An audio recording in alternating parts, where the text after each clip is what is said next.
शहर आई देहाती बहू। हाल ही में रोहन की शादी निर्मला नाम की लड़की से हुई थी। निर्मला गांव की लड़की थी। रोहन के पिता और निर्मला के पिता दोनों बचपन के दोस्त थे। उन्होंने बचपन में ही एक दूसरे से वादा कर लिया था कि दोनों बच्चों के बड़े होते ही उनकी शादी करवा देंगे। इसलिए वादे के अनुसार रोहन के पिता निर्मला को अपनी बहू बनाकर घर ले आते हैं। निर्मला अपने साथ अपनी गाय भी लेकर आ जाती है और उसे घर के आंगन में बांध देती है। अरे ये क्या माँ, भाभी तो गाय भी लेकर आई है हमारे घर में। अभी घर में गाय बंधी देखकर आस पड़ोस के लोग तो हमारा मजाक उड़ाएंगे ना। हाँ बेटा, तू ठीक कहती है, लेकिन क्या करूं मैं, तू तो जानती है तेरे पिता किसी की नहीं सुनते। अरे ये क्या निर्मला, तुम अपने साथ गाय क्यों लेकर आई हो? आपके शहर में पैकेट वाला मिलावटी दूध मिलता है ना, लेकिन मुझे तो रोज ताजा दूध पीने की आदत है। गाय लाकर मैंने ना बहुत अच्छा किया है। अब हम सब रोज ना गाय का ताजा ताजा दूध पियेंगे। अरे ये सब तो ठीक है, लेकिन तुम ध्यान रखना कि तुम्हारी गाय की वजह से आस पड़ोस के लोगों को कोई तकलीफ ना हो। हाँ हाँ, मैं सब देख लूंगी, आप चिंता ना करें। कुछ दिन बीत जाते हैं। फिर एक दिन, चल बहू, आज हमें बाजार से सब्जी खरीदने जाना है। उसके बाद सुनीता निर्मला को बाजार में ले जाती है। सब्जी के महंगे दाम देखकर निर्मला के तो होश उड़ जाते हैं। ये क्या माँ जी, 1000 रुपए की सब्जी, ये तो बहुत ही ज्यादा है। अब क्या करे बहू, शहर का तो यही हाल है। ना ना ना, मैं इस तरह पैसों की बर्बादी बर्दाश्त नहीं कर सकती। अब से ना हम इस बाजार से सब्जी नहीं खरीदेंगे।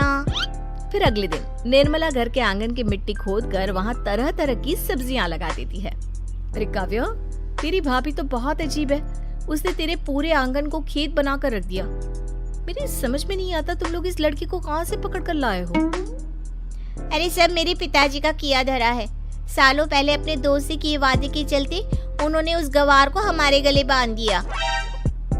अरे तेरी भाभी सच में एक नंबर की गंवार है। उसे तो ढंग के कपड़े पहनने तक नहीं आते, ऊपर से उसने तेरे घर को गांव का तबेला बनाकर रख दिया है। उन औरतों की बातें सुनकर काव्या को बहुत बुरा लगता है। फिर वो अपने भाई रोहन से इस बात की शिकायत करने लगती है।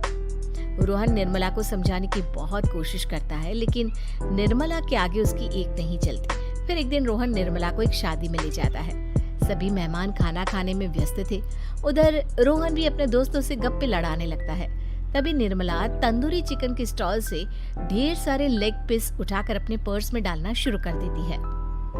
घर जाने के बाद इसे फ्रिज में रख दूंगी और कल सुबह मैं चीज सिखाऊंगी। फिर खाना खाने के बाद दोनों पति पत्नी वहाँ से जाने लगते हैं, लेकिन तभी दुल्हन का भाई उन्हें रोक लेता है। अरे ये सब क्या है?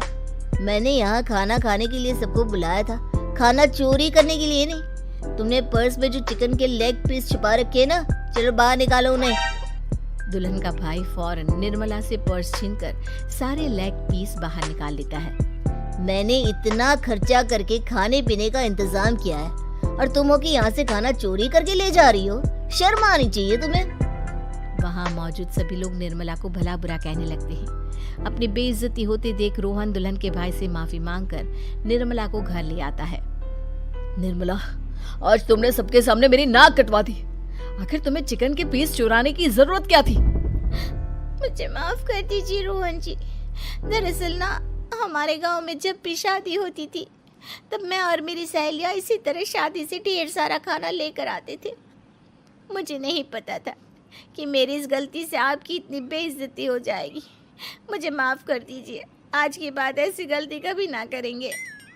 इतना कहकर निर्मला रोने लगती है। निर्मला को रोते देख रोहन का दिल पिघल जाता है और वो उसे माफ करके गले लगा लेता है।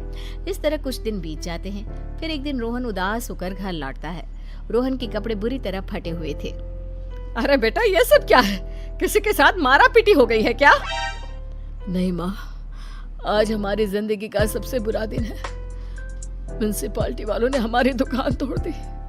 आज से हमारी आमदनी पूरी तरह बंद हो गई। हे भगवान, हमने तो किस्त पर ढेर सारा सामान ले रखा है। अब हम सारे सामान की किस्त कैसे चुकाएंगे? मेरी तो सोचने समझने की शक्ति ही खत्म हो गई। पता नहीं आगे हमें और कितनी मुसीबत झेलनी पड़ेगी। आप सबको ना चिंता करने की जरूरत ना है, मैं सब ठीक कर दूंगी। तो कहना क्या चाहती है बहू? हम ना बोल कर नहीं बल्कि करके दिखाएंगे। हाँ। उसके बाद निर्मला अपने पिता को फोन करके गांव से 5 गाय मंगवा लेती है और फिर अगले दिन निर्मला सभी गायों का दूध निकाल कर बड़े बर्तन में भर लेती है। तुम ये सब क्या कर रही हो निर्मला? मेरी तो कुछ समझ में नहीं आ रहा। हम ना इन गायों का दूध बेचने जा रहे हैं। उसके बाद हमारे पैसों की समस्या खत्म हो जाएगी। हे भगवान, बस यही दिन देखना बाकी रह गया था। भाभी दूध वाली बनकर दूध बेचेंगी तो मोहल्ले में इज्जत क्या रहेगी हमारी? सभी लोग हमें तरह तरह के ताने मारेंगे। आप ना ऐसी बेकार की बातें ना करो काव्या जी। जब जेब का पैसा और पेट की रोटी छिन जाती है तो इंसान पहले अपने और अपने परिवार के बारे में सोचता है। और वैसे भी जिस काम से हमारा घर चले उसकी कभी ना बुराई नहीं करनी चाहिए। फिर निर्मला दूध के 2 बड़े बर्तन साइकिल के दोनों तरफ लटकाकर मोहल्ले में घूमने लगती है। दूध ले लो, दूध, गाय का ताजा ताजा दूध ले लो, बिना मिलावट का शुद्ध दूध ले लो। चलो चलो आओ भाई, जल्दी ले लो।